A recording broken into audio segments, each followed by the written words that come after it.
Lord's के मैदान में 3 शतक लगाने वाला भारतीय, जिसे कहा गया लॉर्ड ऑफ लॉर्ड्स, जिसने अपनी बल्लेबाजी से लॉर्ड्स के मैदान में अंग्रेजों के छुड़ाए थे पसीने। आईसीसी की टेस्ट रैंकिंग में लंबे समय तक रहा शीर्ष पर। लाला अमरनाथ ने उनकी बल्लेबाजी देख उन्हें कर्नल की उपाधि दी थी। चक दे क्रिकेट के आज के सेगमेंट में बात करेंगे एक ऐसे खिलाड़ी के बारे में जिन्हें खिलाड़ी उनके बैटिंग देखकर कर्नल के नाम से बुलाते थे। यह खिलाड़ी मैदान में स्ट्रोक प्ले के लिए जाना जाता था, लेकिन जब गेंदबाजों की पिटाई शुरू करता था तो यह किसी का नहीं सुनता था। यह साल 1975 में चर्चा में आए जब उन्होंने ईरानी ट्रॉफी में बॉम्बे की ओर से खेलते हुए 110 रन की शानदार पारी खेली। इस मैच में उस खिलाड़ी ने उस समय के चोटी के स्पिनर बिशप सिंह बेदी और ईरापल्ली प्रसन्ना की जमकर धुनाई की थी, जिसके बाद से उनका रास्ता भारतीय टीम के लिए खुल गया था।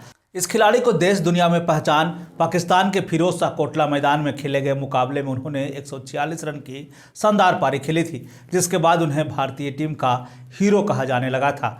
अब तक आप भी समझ ही गए होंगे, हम बात कर रहे हैं दिलीप वेंगसरकर के बारे में। दिलीप वेंगसरकर का जन्म 6 अप्रैल 1956 को राजपुर मुंबई में हुआ था। इनकी शुरुआती पढ़ाई लिखाई दादर स्थित किंग्स जॉर्ज स्कूल में हुई। उसके आगे की पढ़ाई के लिए RA Poddar faculty of commerce and economics में एडमिशन ले लिया। वेंगसरकर के बारे में कहा जाता है कि जब वे 19 साल के थे तब से ही क्रिकेट की दुनिया में छा गए थे। इस दौरान उन्होंने ईरानी ट्रॉफी के दौरान ही मुंबई की तरफ से बल्लेबाजी करते हुए शानदार 110 रन बनाया था। इस दौरान भारतीय टीम के 2 स्पिनर बिशप सिंह बेदी और ईरापल्ली प्रसन्ना के साथ ही मदन लाल जैसे खिलाड़ी शेष भारत की तरफ से खेल रहे थे।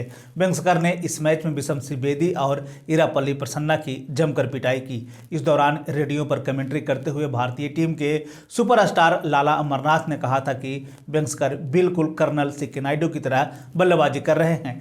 इस मैच के बाद यह कहा जाने लगा था कि भारतीय टीम को एक खिलाड़ी मिल गया है जो कि किसी भी गेंदबाज की जमकर पिटाई कर सकता है, और इस तरह से भारतीय टीम को एक नया सितारा मिल गया। ईरानी ट्रॉफी के 1 साल के बाद वेंगसरकर का फर्स्ट क्लास क्रिकेट में डेब्यू हो गया। वे 20 साल की उम्र में उनका भारतीय टीम के टेस्ट मैच और वनडे मैच में भी डेब्यू हो गया था।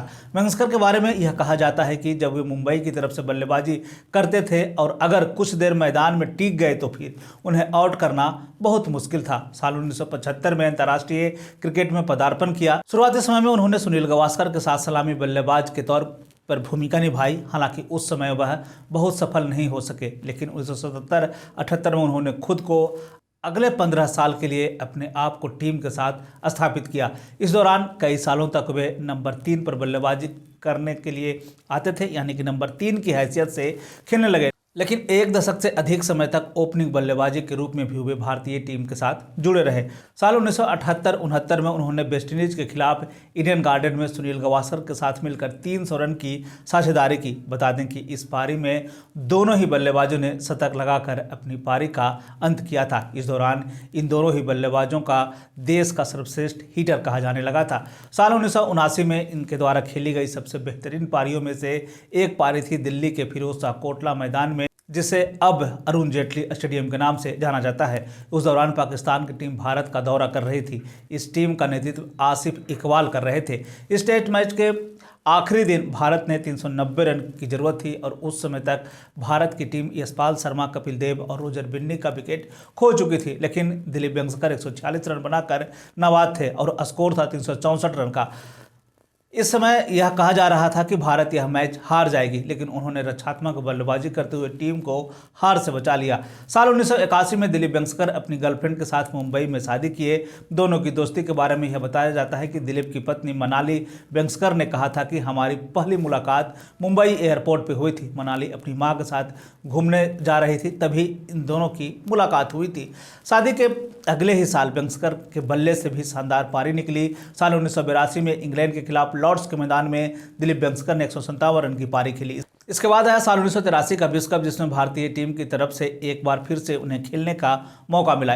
इस विश्व कप में चोट के कारण मात्र 2 ही मैच खेल पाए, लेकिन उन्होंने साल 1983 की विश्व कप से अलग हटकर अपने खेल के जरिए भारतीय टीम और विश्व क्रिकेट में एक जगह बनाई। इसके बाद साल 1984 में इंग्लैंड के खिलाफ पुणे में वेंगसरकर के बल्ले से ओवनडे का पहला शतक निकला। इसके बाद साल 1985 से लेकर 87 तक उन्होंने ऑस्ट्रेलिया, इंग्लैंड, पाकिस्तान, वेस्टइंडीज और श्रीलंका के साथ साथ दुनिया के सर्वश्रेष्ठ टीमों के खिलाफ शतक बनाए। इस दौरान तो उन्होंने कुल 16 टेस्ट मैचों में 8 शतक बना डाला। साल 1986 में लॉर्ड्स के मैदान में यह टेस्ट मैच खेला जा रहा था, जिसमें भारत की तरफ से वेंगसरकर ने 126 रन की शानदार पारी खेली। इस शतक के साथ ही उनके नाम एक विश्व रिकॉर्ड भी दर्ज हो गया। उन्होंने लॉर्ड्स के मैदान पर साल 1979 में 103 रन बनाया, तो वहीं साल 1982 में उन्होंने 157 रन की पारी खेली। इसके बाद साल 1986 में उन्होंने 126 रन की शानदार पारी खेली थी। इस टेस्ट मैच के बाद उन्हें लॉर्ड ऑफ लॉर्ड्स भी कहा जाता है। 1987 के विश्व कप में उन्हें एक बार फिर से खेलने का मौका मिल गया।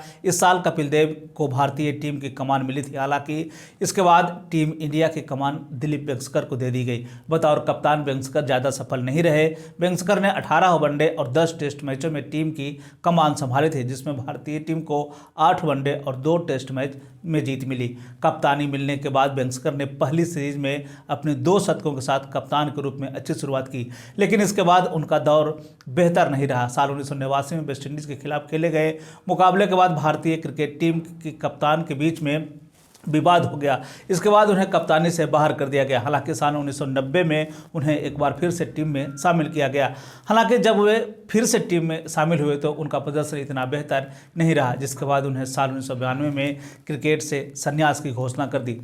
नई दिल्ली के फिरोजशाह कोटला मैदान में उन्होंने 4 शतक बनाए, तो वहीं लॉर्ड्स के मैदान में उन्होंने 3 शतक बनाए थे। तो वहीं वेस्टइंडीज के खिलाफ उन्होंने सबसे ज़्यादा 6 शतक लगाए। यह बात साल 1994 की है, जब दिलीप वेंगसरकर मुंबई के वानखेड़े स्टेडियम में रणजी ट्रॉफी का एक मैच खेल रहे थे। इस मुकाबले के दौरान कुछ फैंस वेंगसरकर को काफ़ी तंग कर रहे थे। वेंगसरकर ने कुछ वक्त तक उन्हें पूरी तरह से नज़रअंदाज किया, लेकिन जब वेंगसरकर को लगा कि अब सीमा पार हो चुकी है तो उन्होंने उसे खदेड़ दिया। उसके बाद वानखेड़े स्टेडियम के गेट पर पकड़कर उन्हें एक थप्पड़ रस्सी दिया। वेंगसरकर भले ही एक कप्तान के रूप में बेहतर नहीं रहे हों, लेकिन उनकी बल्लेबाजी को आज भी लोग नहीं भूल पाते। लेकिन उस वक्त दिलीप वेंगसरकर अपनी बल्लेबाजी से लंबे समय तक दुनिया के नंबर 1 बल्लेबाजी की लिस्ट में शामिल रहे थे। दिलीप वेंगसरकर ने अपने टेस्ट करियर में 116 मैच खेले। इस दौरान उन्होंने 185 पारियों में 42.13 के औसत से 6,868 रन बनाए। इस दौरान उन्होंने 17 शतक और 35 अर्धशतक भी लगाए। इस दौरान वनडे मुकाबले में उन्होंने 129 मैच खेले, जिसमें उन्होंने 34.73 के औसत से 35,808 रन बनाए। हालांकि इस दौरान उन्होंने एक शतक भी लगाया है। साल 1987 में दिलीप वेंगसरकर को Wisden cricket of the year award से भी नवाजा गया। इसके साथ साथ साल 1987 में उन्हें भारत सरकार द्वारा पद्मश्री सम्मान से सम्मानित किया गया। हालांकि इससे पहले साल 1981 में उन्हें खेल में बेहतर प्रदर्शन के लिए अर्जुन अवार्ड से भी नवाजा गया है। क्रिकेट से संन्यास की घोषणा करने के बाद साल 1995 में उन्होंने अपना क्रिकेट एकेडमी की शुरुआत कर दी। इसके बाद साल 2003 में मुंबई इंडियन एसोसिएशन के उपाध्यक्ष बनाए गए। इसके पहले साल 2002 में टैलेंट स्पोर्ट्स डेवलपमेंट विंग का अध्यक्ष भी इन्हें नियुक्त किया गया था। इसके बाद साल 2006 में उन्हें बीसीसीआई की तरफ से मैच रेफरी के रूप में उन्हें नियुक्ति की गई। हालांकि इसके बाद उनका चयन बीसीसीआई के चयनकर्ताओं के अध्यक्ष के तौर पर हुआ। अध्यक्ष बनते ही उन्होंने सौरव गांगुली को टीम इंडिया का हिस्सा बनाया। ग्रेग चैपल के साथ चल रहे विवाद के कारण लंबे समय से वे टीम से बाहर चल रहे थे। उन्हें टीम में शामिल किया गया। इनके अध्यक्ष रहते भर में भारतीय टीम साल 2007 का विश्व कप लीग में जो है वो जीतने में सफल रही थी, लेकिन दिलीप वेंगसरकर ने युवाओं को मौका हमेशा दिया और उन पे भरोसा भी किया है। दिलीप वेंगसरकर के अध्यक्ष रहते हुए भारतीय टीम की कमान महेंद्र सिंह धोनी के हाथों में दी गई थी और उसका परिणाम हम सभी लोग जानते हैं। साल 2007 में हुए T20 विश्व कप मुकाबले में विजेता टीम का सदस्य रहा, यानी कि भारत यह विश्व कप जीता था। उसके मुख्य चयनकर्ता रहते हुए उन्होंने विराट कोहली को भारतीय टीम का हिस्सा बनवाया। हालांकि इस दौरान बीसीसीआई के अध्यक्ष रहे एन श्रीनिवासन ने भी उनकी बहस हो गई थी, लेकिन बाद के समय में कोहली ने यह साबित कर दिखाया कि उनका टीम के लिए चयन करना गलत नहीं था। क्रिकेट प्रेमी दिलीप वेंगसरकर की धाकड़ बल्लेबाजी से लेकर दमदार चीफ सेलेक्टर के रूप में आज भी उन्हें याद करते हैं। और चलते आपको एक सवाल के साथ छोड़े जाता हूं। दिलीप वेंगसरकर की वो कौन सी पारी है जो आपको आज भी याद है? आप हमें कमेंट करके ज़रूर बताएं।